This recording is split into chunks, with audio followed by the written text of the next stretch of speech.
आगे बढ़ते हुए खबर गुरुग्राम से है। राधिका यादव हत्याकांड मामले में चार्जशीट, पुलिस ने कोर्ट में चार्जशीट दाखिल की है। टेनिस खिलाड़ी के पिता ने हत्या की थी, लाइसेंस वाले रिवॉल्वर से गोली मारी थी राधिका को।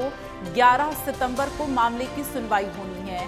तो ये बड़ी जानकारी राधिका हत्याकांड मामले में ये अपडेट है। आपको बता दें कि लाइसेंस रिवॉल्वर से पिता ने ही अपनी बेटी राधिका को गोली मारी थी। राधिका की जो लाइफस्टाइल थी और तमाम चीज़ें थी वो पिता को पसंद नहीं आई थी। पिता बहुत सारी चीज़ों के लिए मना कर रहे थे राधिका को। राधिका जब नहीं मानी तो राधिका को मौत के घाट उतार दिया। राधिका आगे बढ़ना चाहती थी, बहुत कुछ करना चाहती थी। फिलहाल इस हत्याकांड मामले में चार्जशीट दाखिल की गई है। टेनिस खिलाड़ी के पिता ने हत्या को अंजाम दिया था। तो राधिका की बेस्ट फ्रेंड के द्वारा तमाम जो है खुलासे भी किए गए थे कि किस तरह से उसे आगे बढ़ने से रोका जा रहा था और तमाम चीज़ें थी। एकेडमी जो था उसे बंद करने के लिए पिता के द्वारा कहा जा रहा था, लेकिन राधिका ने मना कर दिया था। तो ये तमाम बड़ी बातें निकलकर सामने आई थी। और इस वक्त संवाददाता साहिल हमारे साथ गुरुग्राम से फोन लाइन पर जुड़ गए हैं। साहिल यादव का रुख करेंगे। साहिल, क्या जानकारी राधिका हत्याकांड मामले में, चूंकि चार्जशीट दाखिल की गई है, इस पूरे मामले को लेकर अभी और क्या अपडेट? देखिए, बिल्कुल जो राधिका हत्याकांड मामला था उसमें चार्जशीट बिल्कुल तैयार कर दी गई है। और उसमें जो आरोपी है उनको पिता को ही बनाया गया है कि उनके पिता के द्वारा ही राधिका पर जो 4-5 गोलियों से वार किया गया था। 4 गोली कमर में लगी थी और 1 गोली जो उनकी गर्दन में जाके लगी थी। तमाम पूछताछ पुलिस रिमांड के बाद भी लगातार 14-14 दिन की न्यायिक हिरासत में राधिका के पिता दीपक यादव को भेजा गया।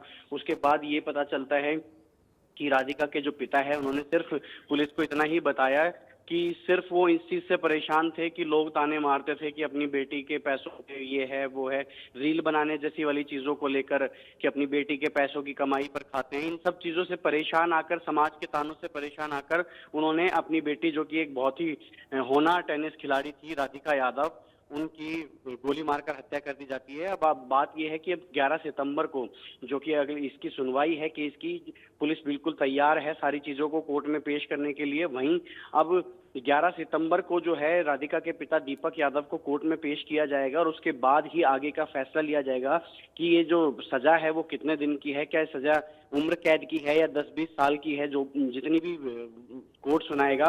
उसके बाद ही इस चीज को कंफर्म किया जाएगा कि मतलब कोर्ट में क्या निर्देश दिए गए हैं कि इनको क्या सजा दी जाएगी, और इसके बाद ही ये सारी चीजें फाइनल होगी। जी बिल्कुल। और ऐसे में साहिल, अगर बात की जाए तो चूंकि जिस तरह से ये पूरा हत्याकांड मामला सामने आया, अगर हम बात करें तो परिवार के सभी सदस्यों का इसमें बयान दर्ज कर लिया गया है क्या? और इस पूरे मामले को लेकर अभी जो 11 सितंबर को अगली सुनवाई है, इसको लेकर भी क्या कुछ जानकारी? देखिए, अगर बात करें अभी की तो लगभग हमारे सूत्रों के हवाले से हमें खबर मिली है, उसमें साफ साफ यही बोला गया है कि जो 150 पन्नों की जो चार्जशीट है उसको तैयार कर लिया गया है।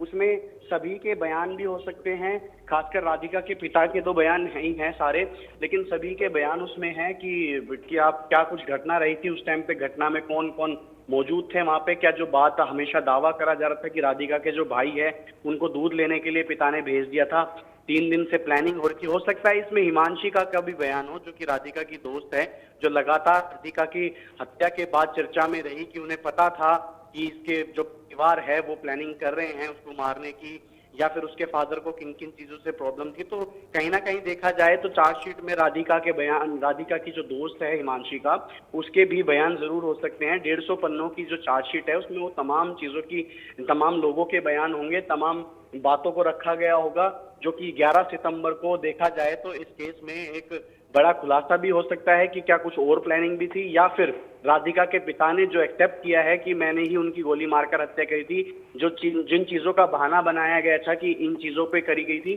तो ये सारी चीजें 11 सितंबर को जब कोर्ट में पेशी होगी और उस टाइम पे जब सुनवाई होगी कि क्या राधिका के पिता को उम्र कैद हो सकती है या फिर जो भी जितनी भी सजा माननीय कोर्ट और माननीय अदालत। तमाम जानकारी के लिए बहुत बहुत धन्यवाद साहिल आपका।